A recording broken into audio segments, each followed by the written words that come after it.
This morning, I checked my bank balance online. Negative $450,000. And then I got the text message that made my blood run cold. Thanks for the house and the car, Mom. I just smiled. My dear daughter had no idea whose credit card that really was. My name is Carolyn. I'm 67 years old, and I thought I had seen it all. But nothing prepared me for waking up to discover my own daughter had stolen nearly $500,000 from me while I slept. Diana, or Jessica, as I named her, was always special to me. I adopted her when she was 3 years old, after her biological parents died in a car accident. I gave her everything. My youth, my marriage, my dreams, all for her. When I got home that morning after checking my account at the bank, Jessica was in the living room with her husband, Kevin. Both of them had a smirk on their faces that made me sick to my stomach. A smile of triumph, of superiority, as if they had just won the lottery at my expense. "Mom, I have to tell you something," Jessica said, fiddling with the keys to a brand new car. "Kevin and I bought a house. A beautiful house," she said, with a yard and 3 bedrooms. She'd always dreamed of having her own home. "And where did you get the money?" I asked, though I already knew the answer. My voice was calm. Too calm. "Well," Kevin cleared his throat, "we used your card. Jess said it was money you had saved up for us. For our future. After all your hard work, we figured it was only fair that you help us get started." How convenient. How perfectly calculated. My daughter had been stealing from me in small increments for months. Little amounts she thought I wouldn't notice. But this time, she'd gone for the big score. $450,000 in one go. "Jessica," I said, "do you know which account you took that money from?" She shrugged. "From your savings account, Mom, the one you've had for years. The one you used to pay for the house, for groceries, everything." She laughed, a sound that broke my heart. "Honestly, I didn't know you had that much money stashed away. You're always complaining about barely making ends meet." "Yeah," Kevin added. "Jess told me you were living pension check to pension check, that you barely had enough for food. But it turns out you were rich and didn't tell us a thing. Why would you lie to us?"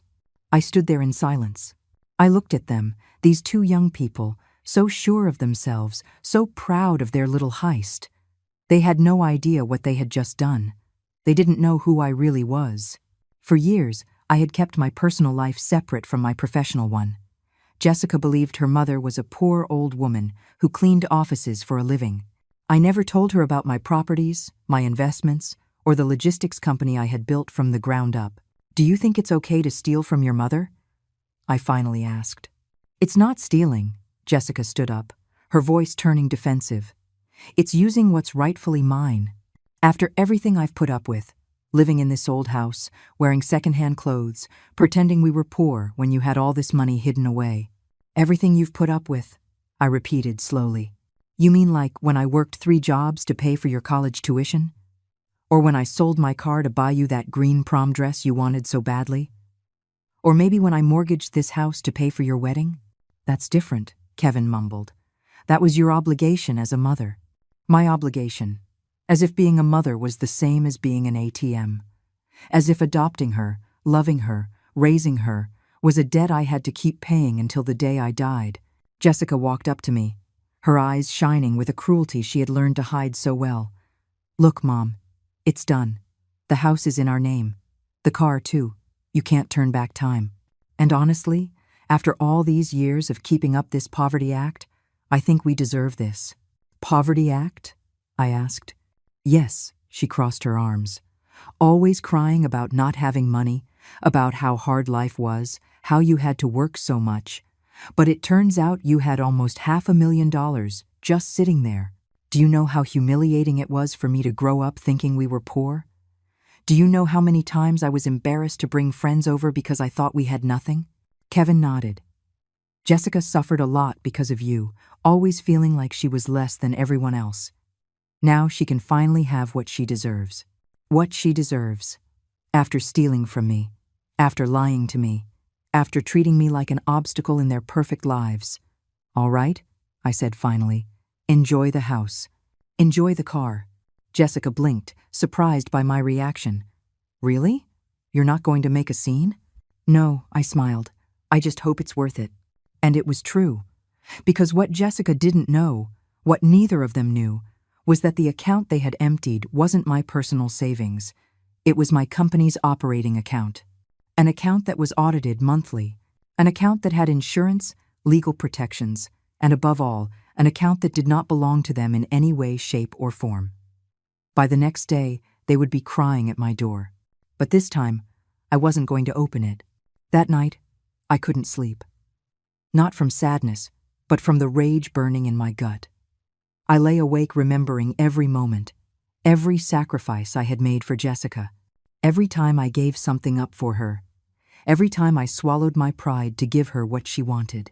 When I adopted her, she was a scared little girl who cried every night. I promised her she would never want for anything, and I kept that promise. I worked cleaning offices during the day and studied accounting at night. When I finally managed to open my small logistics company, I decided to keep it a secret. I wanted Jessica to have a normal childhood, without the pressure of knowing her mother handled a lot of money. How stupid I was. The next morning, my phone rang. It was Arthur, my lawyer and accountant. His voice was tense. "Carolyn, we have a serious problem. Someone withdrew $450,000 from the Translogistics operating account. The bank called me because it's an unusual amount and they need authorization for the monthly report." "I know, Arthur. It was my daughter." Silence on the other end of the line. Then, a deep sigh. "Carolyn, that account is registered as a business asset. Any unauthorized withdrawal constitutes embezzlement. It's a federal crime." "I know," I replied calmly. "What do you need me to do?" "First, I need you to come to the office to document everything. Second, I have to ask, do you want to proceed legally, or should we try to recover the money privately?" For a moment, I hesitated. She was my daughter, the little girl I had raised, whom I had loved unconditionally for 24 years. But then, I remembered her triumphant smile, her cruel words, the way she had treated me like garbage. "Proceed legally," I said. "Jessica needs to learn that actions have consequences." That afternoon, driving to Arthur's office, I passed through the neighborhood where Jessica had bought her new house. It was an elegant residential area with large houses and perfect lawns. The house she had bought with my stolen money was beautiful. A white facade, huge windows, a red sports car parked in the driveway. I stopped in front of the house and watched for a few minutes.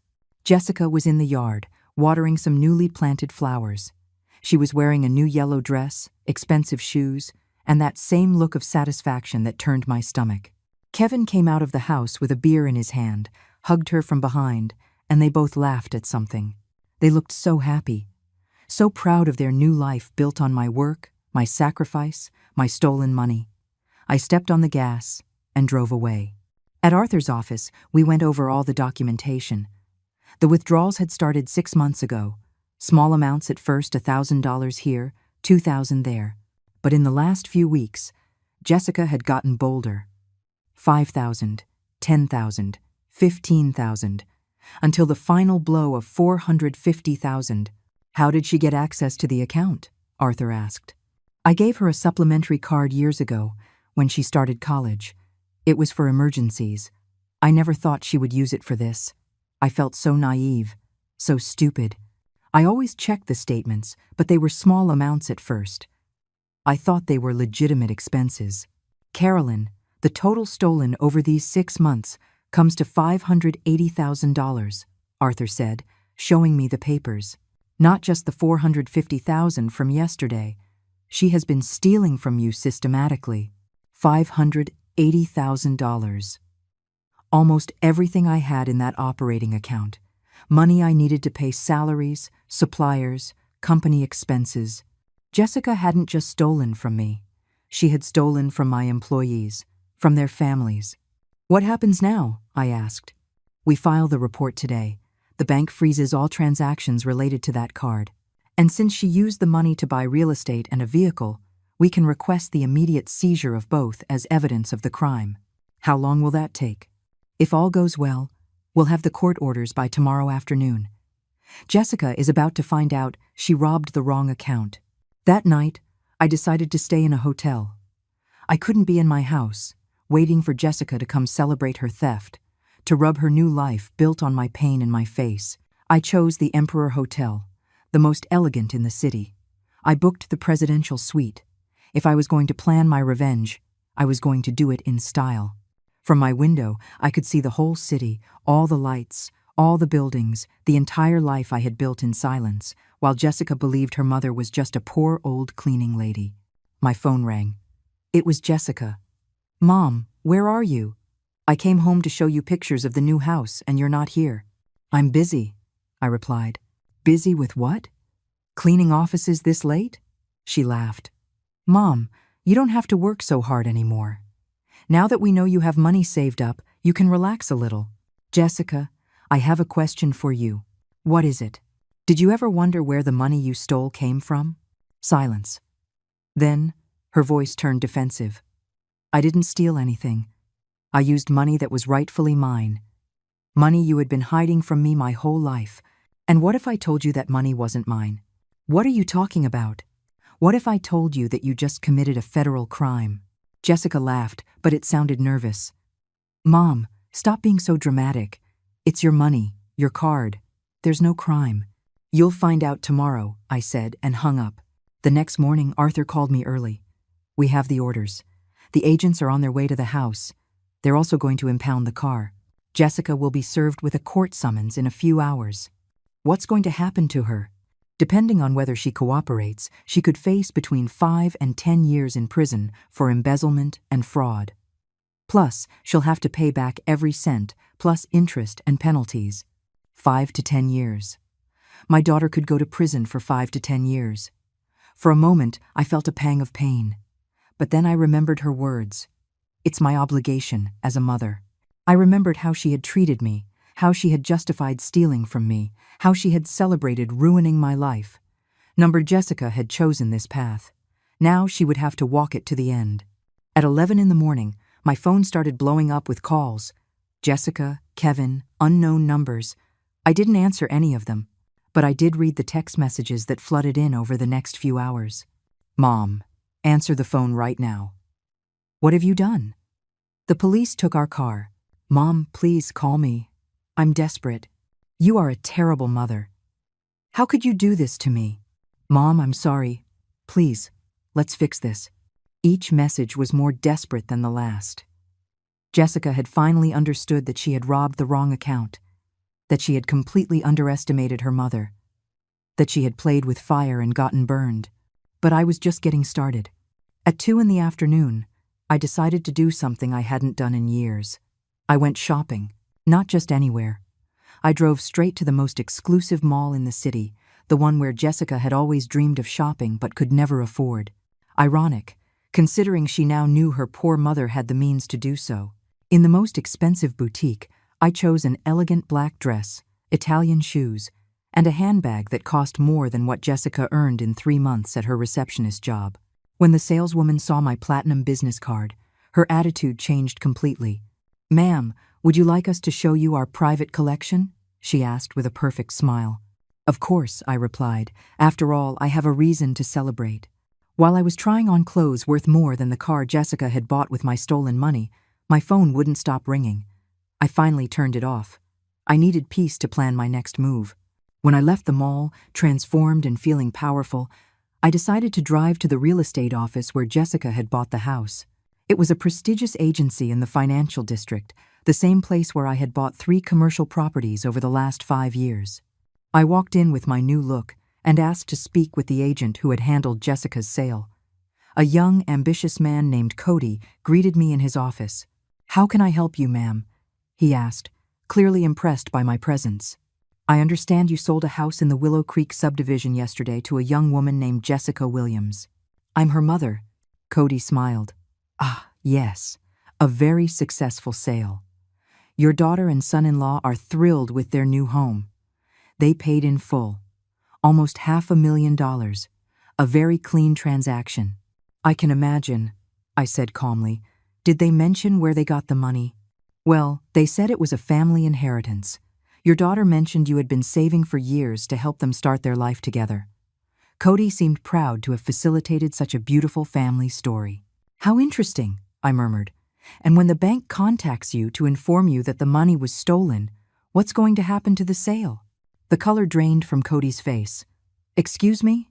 The money they used to buy that house was stolen from a corporate account. Money that did not belong to them. The transaction is going to be voided, and the house will be seized as evidence in a federal crime. Cody started to stammer. But they said. They had all the paperwork. The wire transfer went through without a problem. Of course it did. It was my money. I stood up. They just didn't have authorization to use it.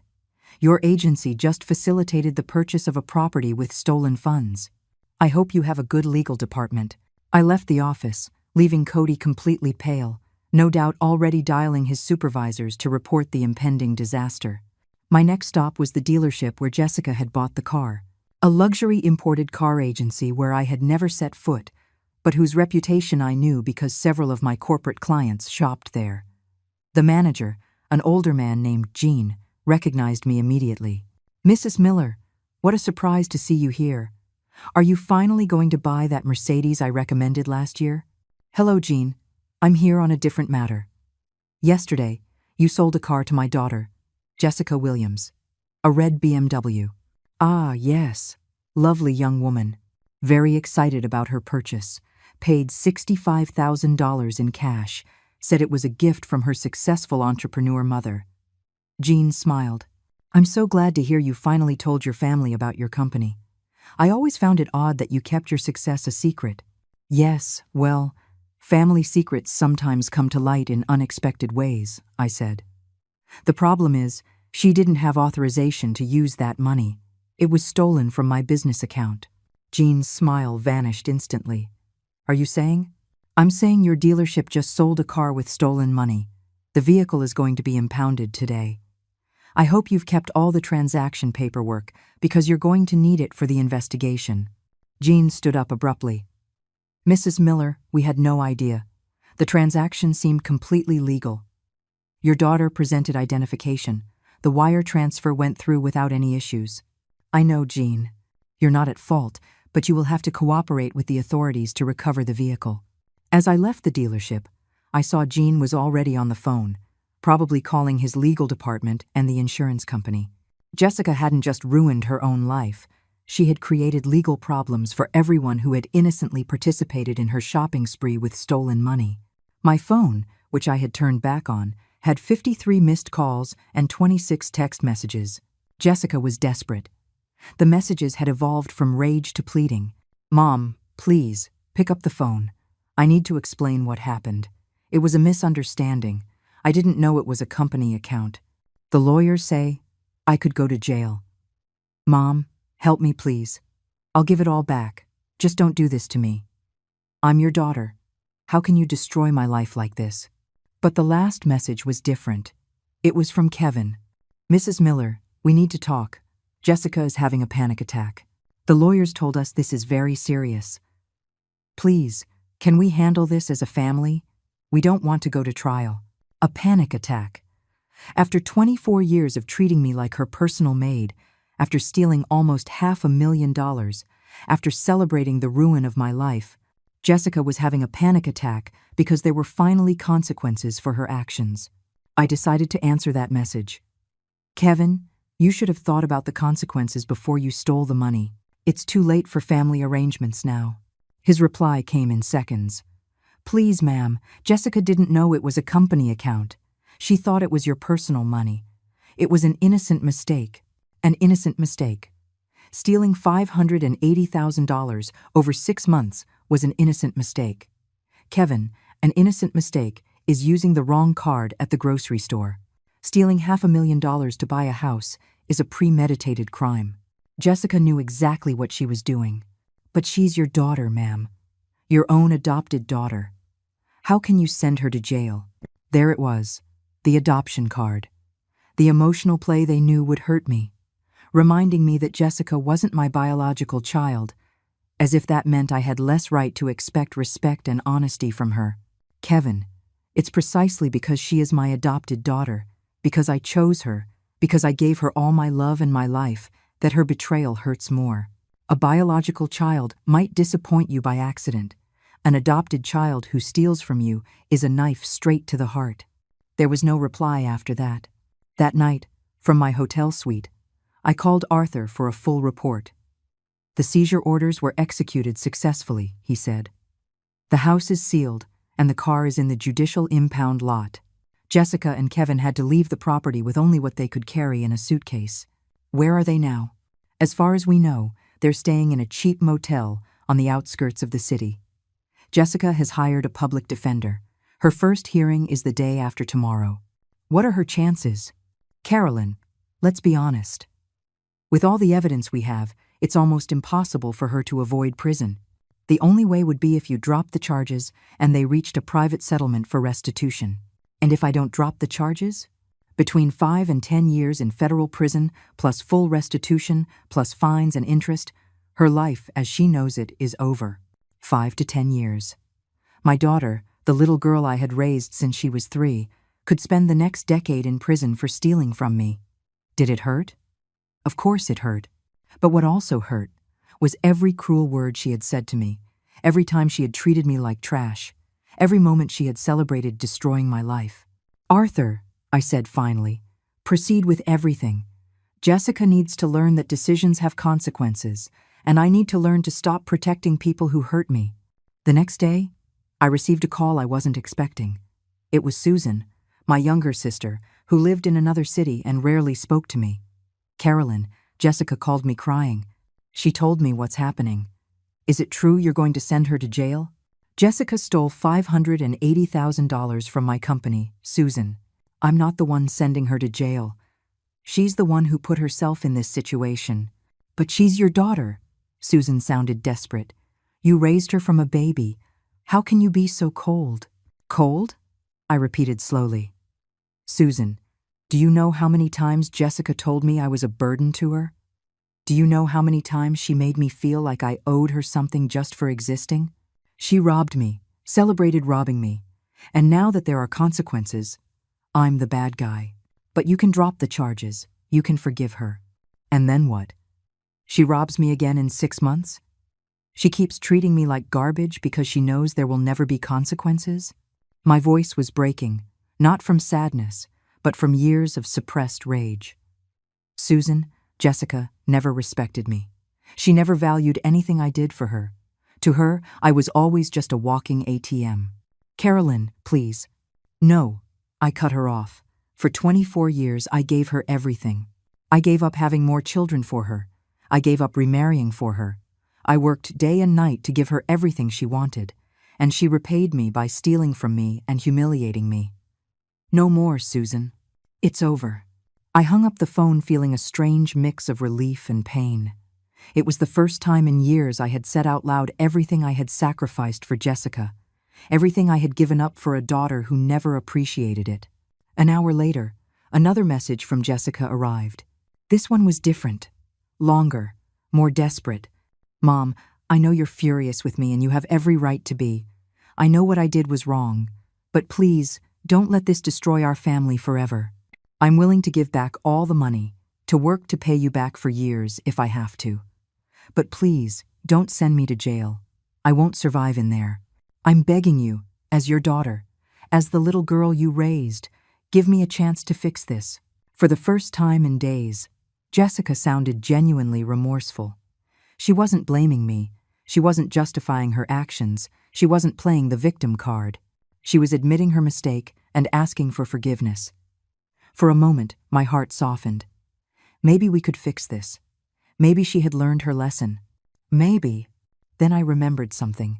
I remembered the smile on her face when she told me she had used my money. I remembered how she had celebrated her cleverness in robbing me.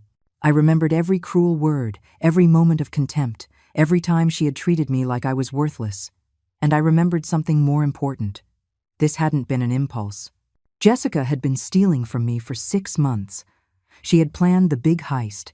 She had calculated exactly how much to take to buy the house and the car. It had been methodical, deliberate, cruel. I replied, Jessica, if you were truly sorry, you wouldn't have stolen from me in the first place. If you truly loved me as a daughter, you wouldn't have celebrated ruining my life. Your remorse only came when you found out there were consequences. That's not real remorse. It's fear. Her response was immediate. Mom, please, I'm young. I made a mistake. Everyone deserves a second chance. Jessica, you had 28 second chances over 6 months. Every time you used my card, you had a chance to stop. Every time you saw the money in your account, you had a chance to return it. Every time you lied to my face about your expenses, you had a chance to confess. You used all your chances, stealing more from me. That afternoon, I decided to do something I had been putting off for years: visit my parents' grave. It had been 3 years since I'd been to the cemetery. There were always excuses. Work, Jessica needed something. I didn't have time. I drove to the cemetery and sat in front of Mom and Dad's headstones. For the first time in years, I cried. But I didn't cry for Jessica. I cried for myself.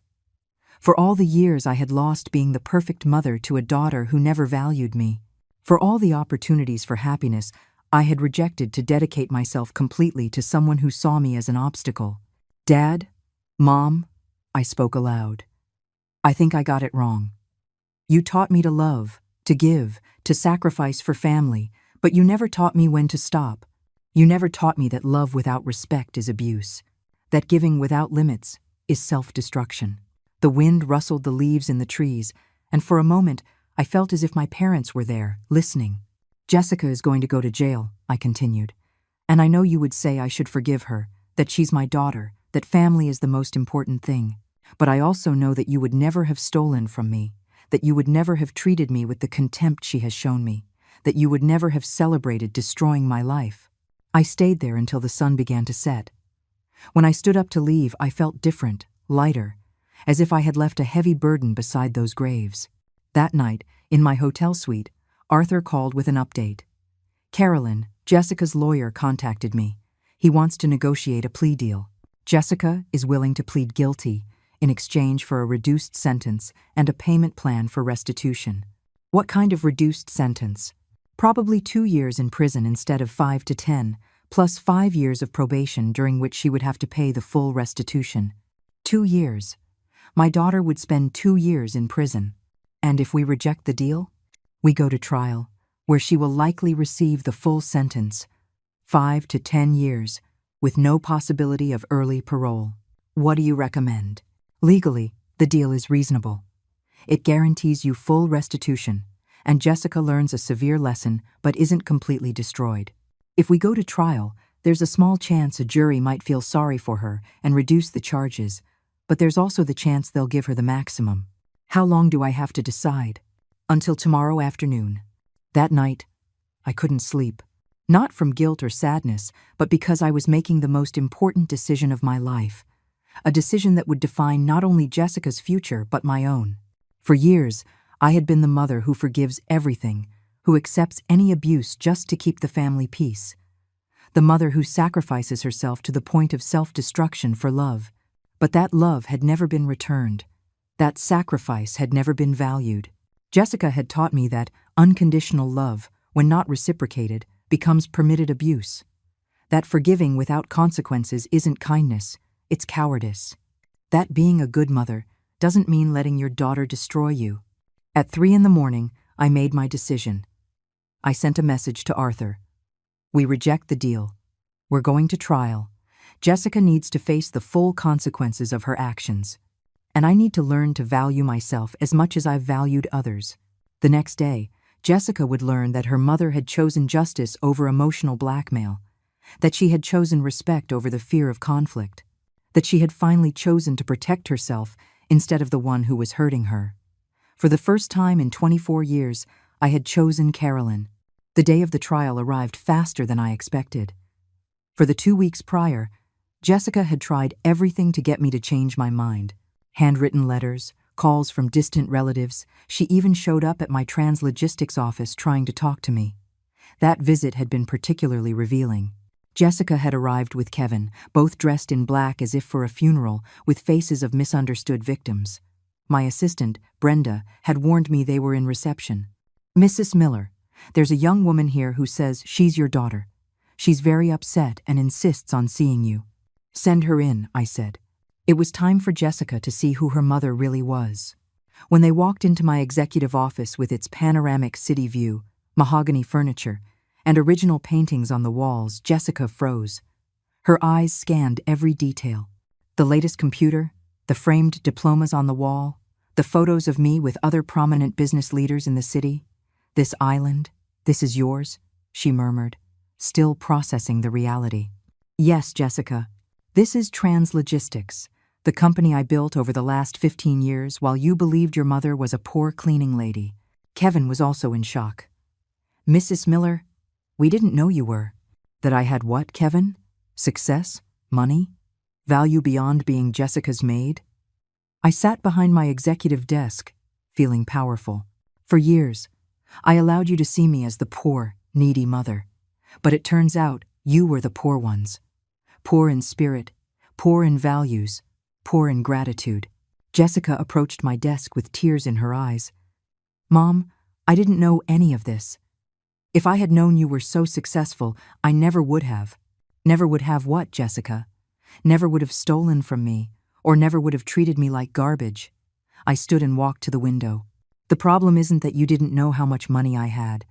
The problem is that you thought it was acceptable to steal from me regardless of how much I had." "But Mom," "Now I understand. Now I see I was completely wrong about you. I can change. I can be the daughter you deserve." I turned to look at her directly. "Jessica, do you know the difference between you and me? When I was young and made mistakes, I learned from them and changed my behavior. You make mistakes and only change when there are consequences you can't avoid." "That's not true," Kevin protested. "Jessica is truly sorry. We've talked a lot about this and she understands what she did was wrong." "Kevin, Jessica has had 24 years to treat me well. 24 years to value my sacrifices. 24 years to show me respect." Her remorse arrived exactly when she realized she was going to jail. Not a moment sooner. Jessica knelt beside my desk. Literally knelt. "Mom, I'm begging you. I'm your daughter, the little girl you adopted, raised, and loved. You can't send me to jail. You can't destroy my life like this." "Jessica, get up off the floor. I will not allow you to use emotional blackmail on me, ever again." My voice was firm, cold. "I'm not destroying your life. You destroyed your own life when you decided to steal from me.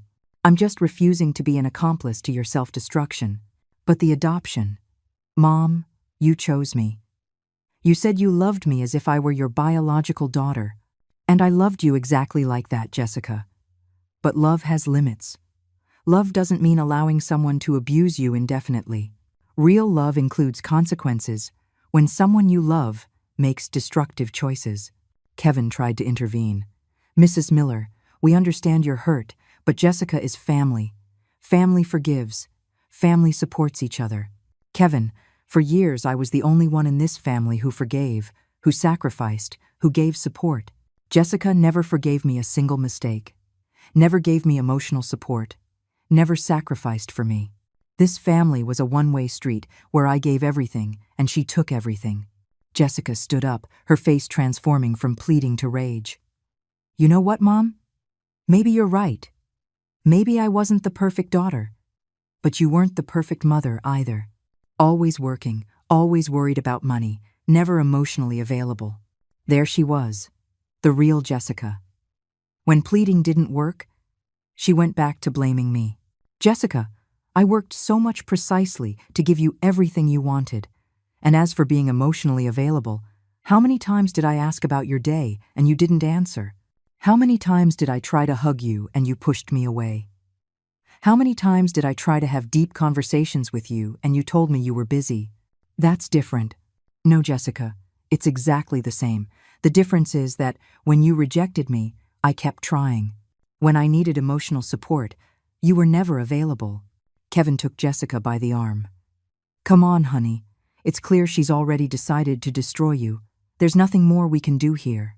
"Kevin," I said as they headed for the door, "one last thing. Jessica didn't keep my company a secret because she wanted to protect me or give me a normal childhood. She kept me a secret because she was ashamed of me, because the role of the poor victim suited her better than the role of a successful entrepreneur's daughter." Jessica turned at the door. "That's not true." Isn't it? Then explain to me why, when you went to birthday parties for your rich friends from school, you always said your mother couldn't come because she had to work cleaning. You never invited me because you were ashamed of your adoptive mother, the poor cleaning lady. Jessica didn't answer because she knew it was true. Get out of my office, Jessica, and the next time you want to see me, let it be in court. They left without another word. That afternoon, Arthur called to confirm the trial details. Carolyn, I have to ask you one more time. Are you sure about this? Once the trial starts, there's no going back. Jessica will get the full sentence. I'm sure, Arthur. For the first time in years, I'm completely sure of something. All right. The trial starts tomorrow at 9 in the morning. The prosecutor is confident. With all the evidence we have, it's practically impossible for Jessica to avoid prison. How much time do you think she'll get? Between 5 and 8 years, plus full restitution. Her public defender is young and inexperienced. He doesn't have much to work with. 5 to 8 years. My daughter was going to spend the next 5 to 8 years of her life in prison for stealing from me. That night, I stayed awake thinking about everything that had happened. About the 3-year-old girl I had adopted, scared and vulnerable after losing her parents. About how that girl had grown into a woman who believed she had the right to rob and humiliate me. At what point had I lost my daughter? At what point had Jessica decided her mother was the enemy instead of her ally? Maybe the mistake had been mine from the beginning. Maybe I had been too permissive, too self-sacrificing, too willing to forgive anything. Maybe I had raised a narcissist by never setting clear boundaries. But I also knew it was too late to change the past.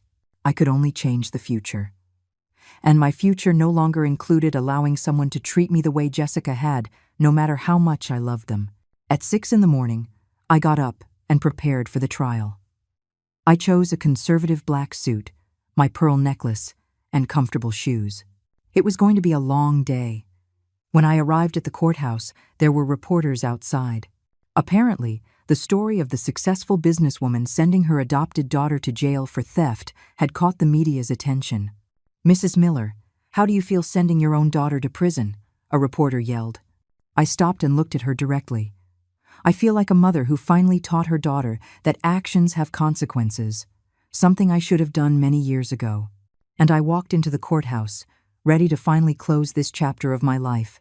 The courtroom was packed, not just with family and onlookers, but with reporters who had turned my family's pain into public entertainment.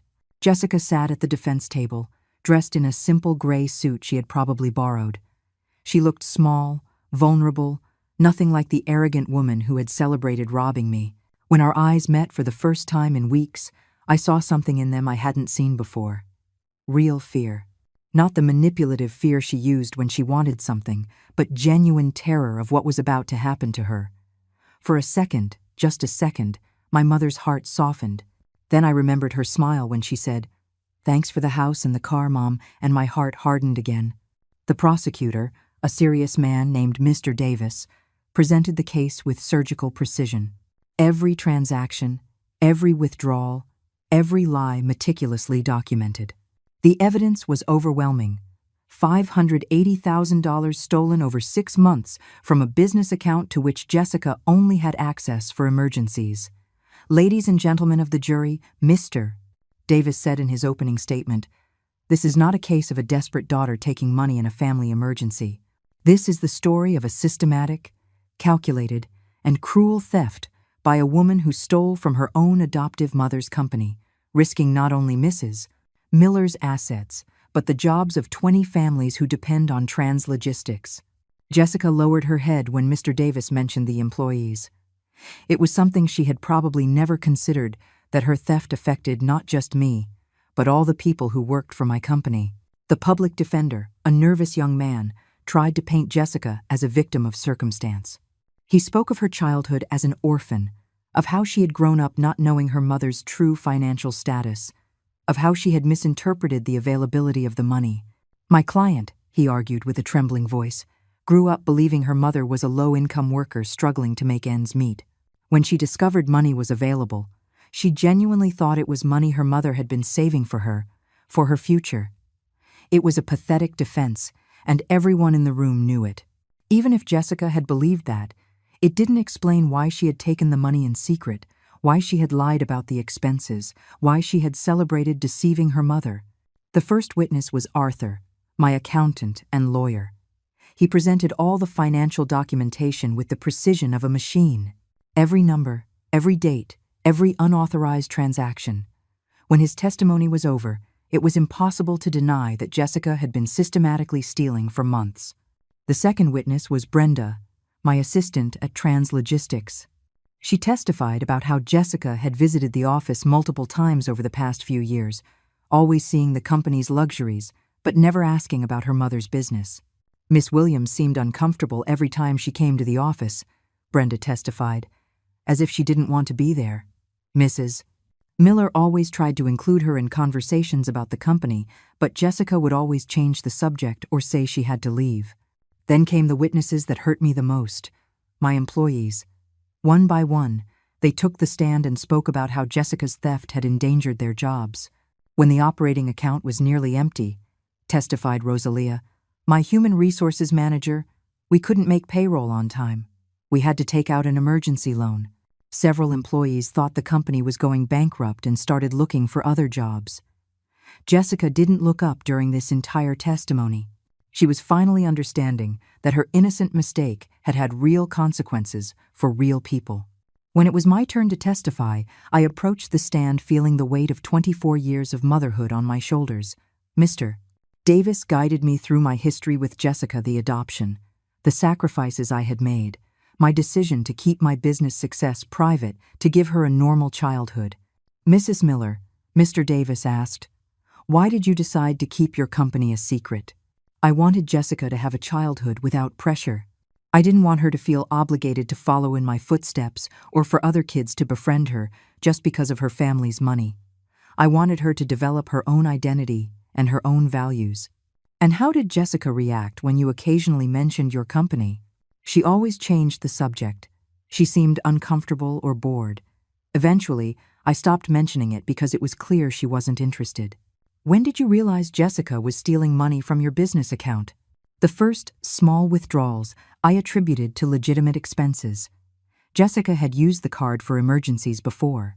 But when I saw the $450,000 withdrawal and received her message thanking me for the house and the car, I understood that she had been stealing from me systematically. What was your emotional reaction to this discovery? I took a moment to answer. The courtroom was completely silent. I felt betrayed, more deeply than I thought possible, not just because of the money, but because of the celebration. Jessica showed no guilt or remorse. She was proud to have tricked her poor mother.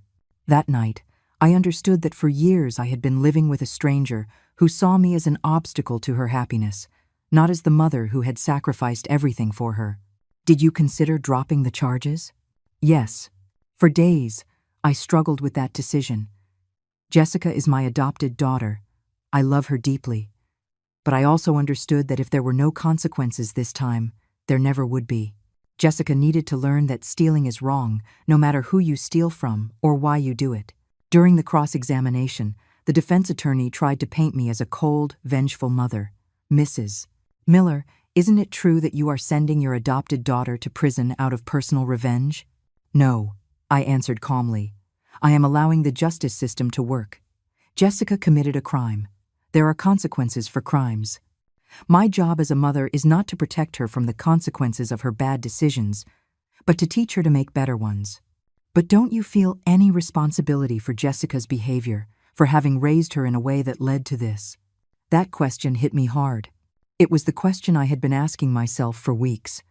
Of course I feel responsibility, I admitted. I believe I was too permissive. I believe I should have set clearer boundaries from a young age. I believe my unconditional love became a license for Jessica to disrespect me without consequences. If I had been a stricter mother, perhaps Jessica would have learned stronger values. And you don't think you should give her one last chance to learn those values without going to prison? She already had that chance. She had it for 6 months while she was stealing small amounts. She had it when she decided to steal $450,000 at once. She had it when she celebrated deceiving me. Chances run out when someone uses them only to hurt you more. When I stepped down from the stand, Jessica was looking at me with tears in her eyes. But they were no longer tears of pleading or manipulation. They were tears of real understanding. She was finally understanding who her mother was and what she had lost. The trial lasted 3 days. In the end, the jury deliberated for only 2 hours. Guilty of first-degree embezzlement. Guilty of fraud. Guilty of unauthorized use of financial instruments. Jessica collapsed in her chair when she heard the verdict. Kevin, who had been in the gallery every day, ran out of the room. The judge scheduled the sentencing for the following week, but we already knew what it would be, between 5 and 8 years in federal prison.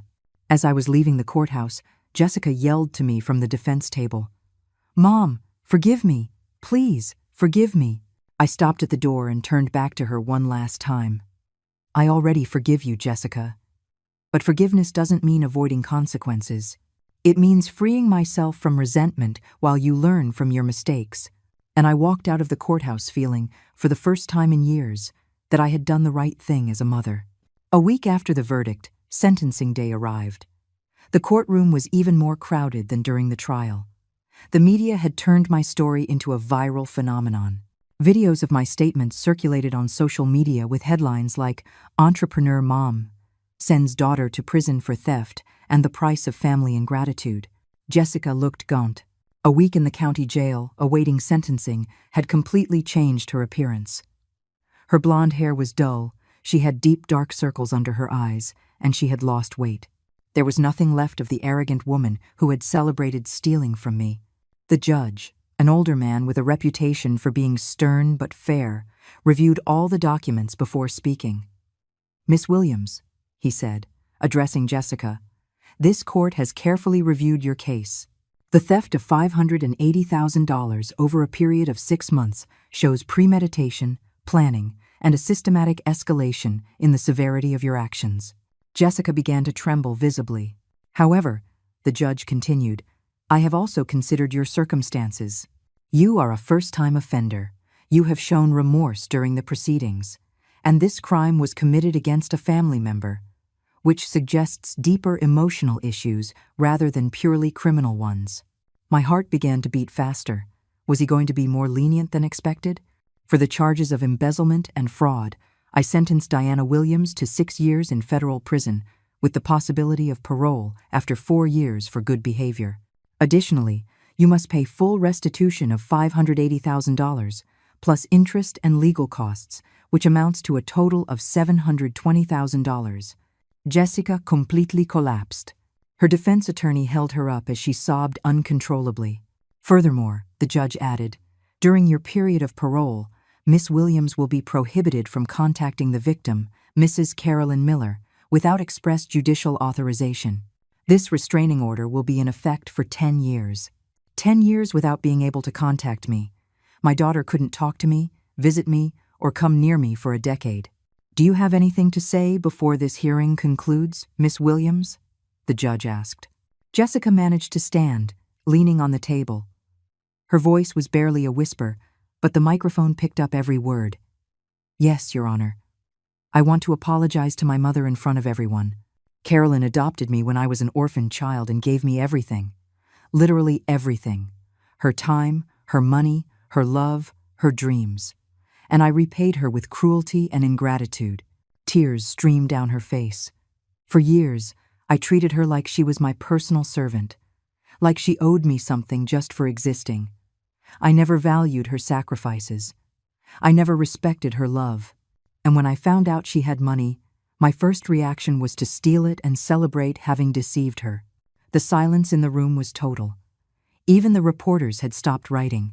"Mom," Jessica looked directly at me. "I know it's too late.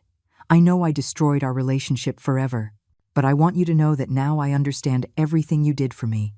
I understand what I lost. I understand that you weren't my enemy. You were my greatest protector, and I was too blind and too cruel to see it." Her voice broke completely. "If I could turn back time, I would change everything. I would treat you with the respect you always deserved. I would value every sacrifice you made. I would love you the way you loved me. But it's too late for that. I can only hope that someday, when I get out of prison, you can find in your heart a small space to forgive the daughter who failed you so completely." She sat down and continued to weep silently. The judge looked at me. "Mrs. Miller, do you wish to make a statement?" I stood up slowly. For weeks, I had thought about this moment, about what I would say to Jessica if I had the chance. "Your Honor, for 24 years, I was the mother who forgave everything, who accepted any abuse, who sacrificed everything just to keep the family peace. I thought unconditional love meant love without limits, love without consequences, love that allows any behavior just so you don't lose the person you love." I looked directly at Jessica. But that kind of love isn't real love. It's codependency disguised as kindness. It's fear disguised as generosity. For years, I allowed Jessica to disrespect me because I was terrified of losing her love. But what I didn't understand is that respect that is lost without consequences can never turn into real love. My voice grew stronger. "Jessica, I love you. I will always love you. You are my adopted daughter, the little girl I chose to love when you were 3 years old. But loving you doesn't mean letting you destroy me. Loving you means doing the hard thing when it's necessary, even if it means setting boundaries that hurt." I paused to control my emotions. "I accept your apology. I believe you finally understand what you've lost. But apologies don't erase actions. Remorse doesn't eliminate consequences. You are going to prison not because I'm a cruel mother, but because decisions have outcomes, and you made decisions that led to this outcome." Jessica cried silently as I spoke. "I hope you use these years in prison to become the woman you always had the potential to be. The woman who values the people who love her. The woman who understands that gratitude is not weakness, but strength. The woman who knows that respect is the foundation of any real relationship." I took a deep breath before finishing. "And when you get out of prison, if you have truly changed, if you have truly learned these values, maybe we can rebuild some kind of relationship. But it will be a different relationship, one based on mutual respect, not on my fear of losing you and your certainty that you can treat me badly without consequences." I sat down, feeling as if I had closed a chapter of my life that had been open for far too long. The judge banged his gavel. "Court is adjourned. Miss Williams will be transferred to the assigned federal institution within the next 2 weeks." As Jessica was escorted out of the courtroom in handcuffs, she looked at me one last time. In her eyes, there was no longer pleading or manipulation, only genuine sadness and, for the first time in years, real respect for me. I walked out of the courthouse surrounded by reporters shouting questions, but I didn't answer any. I had more important things to do. That afternoon, I drove straight to Translogistics. I had a company to run, employees who depended on me, and a life to rebuild. For the first time in 24 years, I was going to live for myself, unapologetically. Brenda greeted me with a hug. "Mrs. Miller, we all saw the news. How are you feeling?" "I feel free, Brenda. For the first time in years, I feel completely free." And it was true. The weight of 2 decades of codependent motherhood had lifted from my shoulders. I no longer had to walk on eggshells to avoid Jessica's anger. I no longer had to justify every decision in my life to someone who saw me as her enemy. I no longer had to live in fear of disappointing a daughter who had never valued anything I did for her.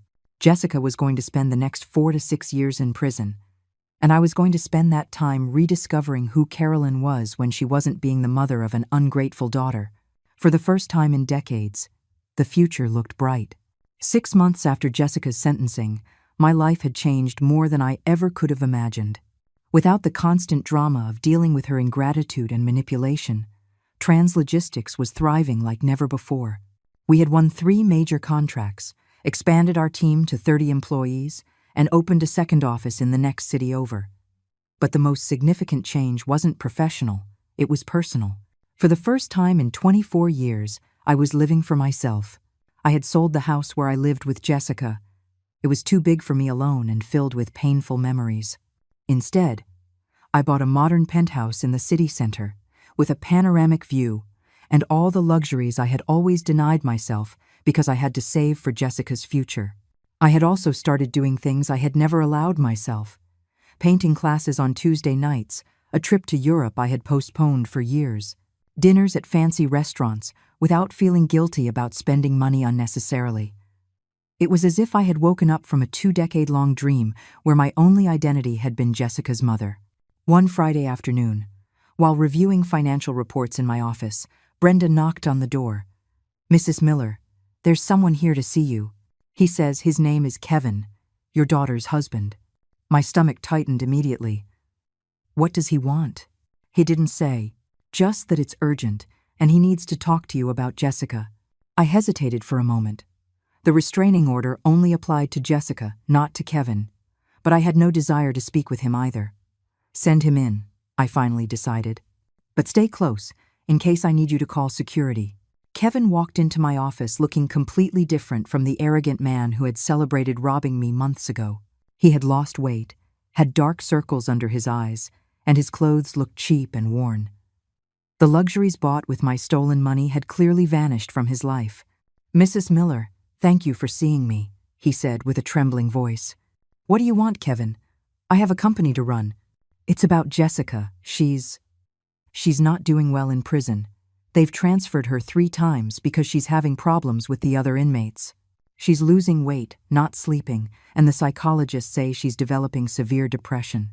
And what do you want me to do about it? Visit her, talk to her. You're the only real family she has. I can't help her anymore."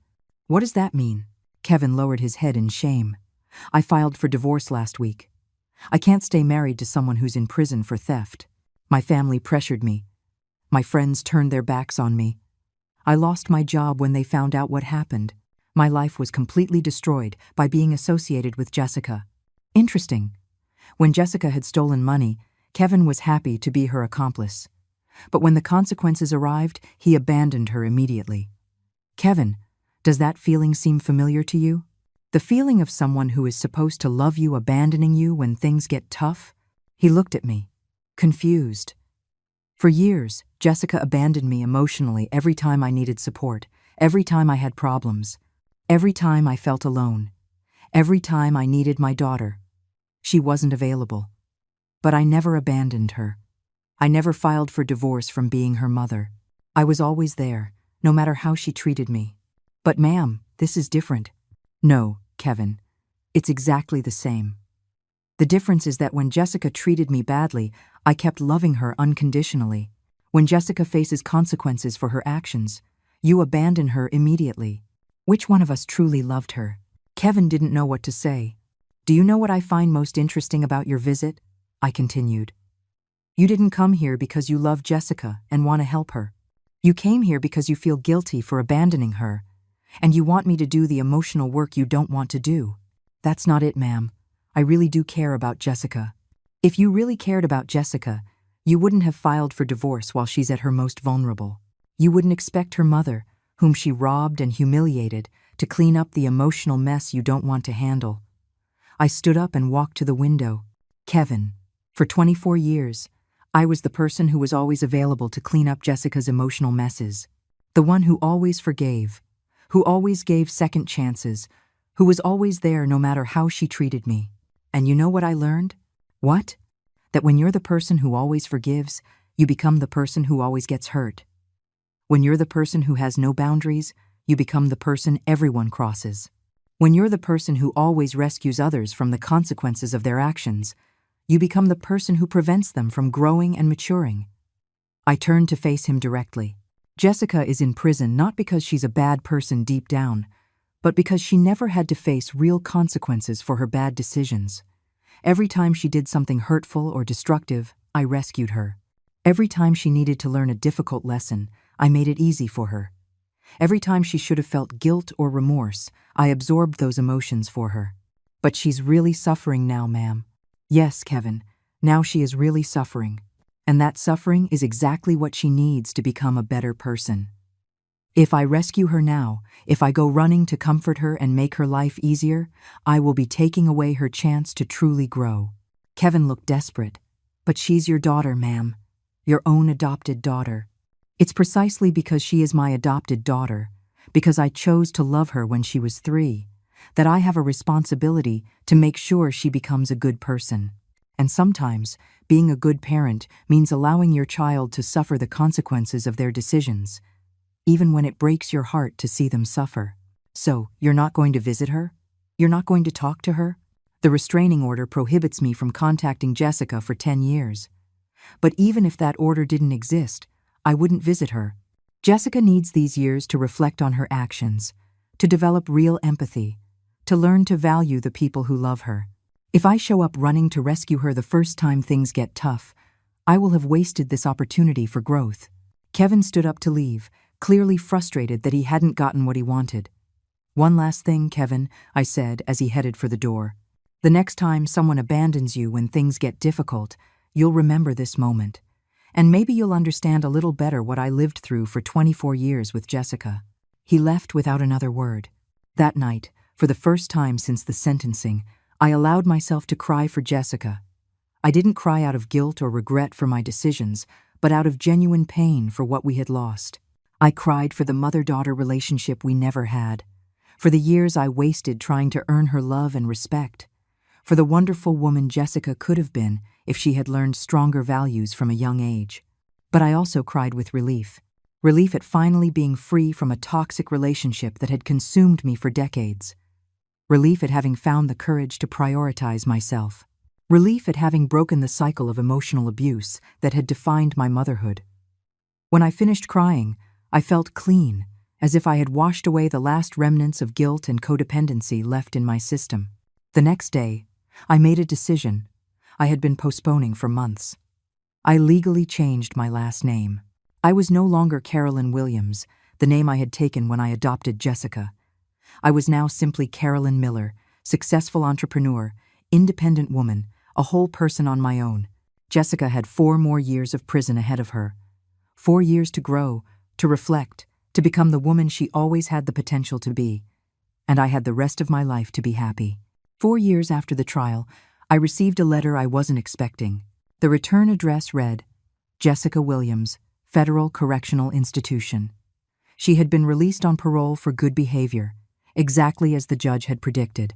Over these 4 years, I had built a completely new life. Trans Logistics now had offices in 3 cities and over 50 employees.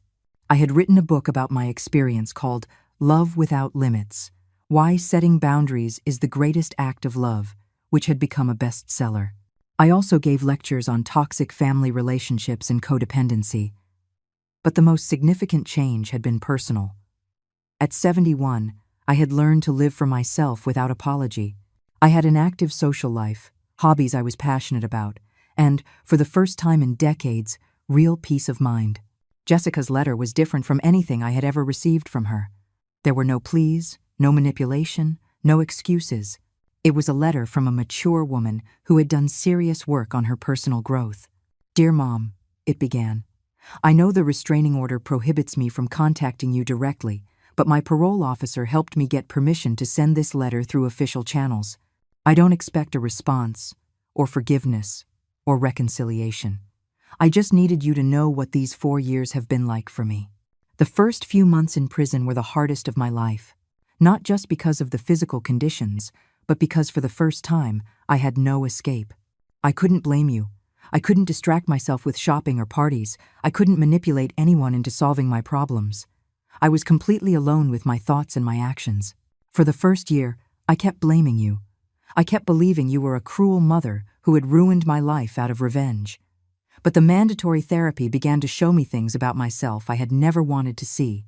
My therapist, a woman named Patricia, asked me a question that changed everything. Can you remember any time in your adult life when you did something genuinely sacrificial for your mother? I tried to answer for weeks. I searched my memory for any moment when I had put your needs before mine, when I had done something difficult to make you happy, when I had sacrificed something important to me for your well-being. I couldn't find a single example. That realization destroyed me. I realized that for 24 years, I had been a daughter who only took, never gave. A daughter who saw her mother as a resource to be exploited, not a person to be loved and respected. A daughter who had mistaken your unconditional love for weakness, your generosity for obligation, your sacrifice for stupidity. I spent the second year in prison, in a deep depression. Not because I felt like a victim, but because I finally understood the magnitude of what I had lost. I hadn't just lost my freedom, my house, my marriage. I had lost the only person in the world who had ever truly loved me, and I had lost her because of my own cruelty and ingratitude. During the 3rd year, I began working in more intensive rehabilitation programs. Anger management classes, group therapy for white-collar criminals, empathy development programs. Slowly, I began to understand not only what I had done to you, but the impact my theft had had on your employees, on their families, on the entire community that depended on your company. I met other women who had committed similar crimes. Many had stories of mothers who had rescued them time and again, who had never allowed them to face real consequences. We had all mistaken permissive love for real love. We had all hurt the people who loved us most deeply. The 4th year was different. I started helping in the programs for first-time offenders, sharing my story as a warning. I told them about how the lack of boundaries and consequences had turned me into a person incapable of gratitude, empathy, or personal responsibility. I saw in their eyes the same shock I had felt when I finally understood who I had really been. I also started writing. Not letters to you, because I knew it was forbidden, but a journal where I processed everything I had learned about myself, about our relationship, about the damage I had caused. Writing became my way of making peace with myself and with the woman I had been. Now, I'm out. I live in a halfway house, work in a bakery for minimum wage, and every penny I earn after my basic expenses goes toward the restitution I owe you. By my calculations, it will take me about 15 years to pay you back completely, assuming I can get better jobs eventually. I'm not writing to ask for your forgiveness, because I know I don't deserve it. I'm not writing to ask for a second chance, because I know I used all my chances destroying our relationship. I'm writing so you know that the sacrifice you made by allowing me to face the consequences of my actions was not in vain. I am a different person now, a person who understands that respect is earned with actions, not words. A person who understands that gratitude is the foundation of any healthy relationship. A person who understands that real love includes boundaries, responsibility, and mutual growth. If you ever decided to give me the chance to meet this new version of myself, I would be eternally grateful. But if you decide it's too late, that the damage was too deep, that you need to protect your peace of mind from any possibility of me hurting you again, I will completely understand that, too. What I want you to know, more than anything, is that I now understand what I lost. I didn't lose a mother who controlled or limited me. I lost a mother who loved me so deeply that she sacrificed her own happiness for mine for decades. I lost a mother who worked tirelessly to give me opportunities I never valued. I lost a mother who saw me as her greatest treasure when I saw her as my biggest obstacle. And I want you to know that the woman I have become over these 4 years would have been proud to be your daughter. She would have valued every sacrifice, respected every decision, and loved every day she could have spent with you. I am deeply sorry that I got to know her too late. Whatever your decision about our future, I want you to live the rest of your life knowing that your love was not wasted, that your sacrifices were not in vain, that the lesson you taught me by setting boundaries finally turned me into the woman you always hoped I could be. I love you, Mom, not as the manipulative daughter I used to be, but as the grateful woman I became, thanks to your courage to do the right thing, even when it broke your heart. Your daughter who finally grew up, Jessica. When I finished reading the letter, I cried. But they weren't tears of sadness or regret. They were tears of relief and, surprisingly, of maternal pride. For the first time in 28 years, Jessica had written something that sounded like the daughter I had always hoped to have. A daughter who understood the value of sacrifice, who appreciated the love she was given, who took responsibility for her actions without blaming others. Was it too late for a relationship? Could I trust that this change was real and permanent? Was it worth risking the peace I had found over these 4 years? I didn't know. But for the first time since the day I discovered the theft, I felt that maybe, just maybe, my daughter had come home. I don't regret sending her to prison. I only regret not understanding sooner that kindness should never be practiced at the expense of self-destruction, that real love requires boundaries, and that sometimes, to save someone you love, you first have to save yourself. The story of Jessica and me wasn't over, but for the first time in decades, I had hope that the next chapter would be written by 2 women who respected each other, instead of a desperate mother and an ungrateful daughter. Maybe it's never too late to learn how to love correctly.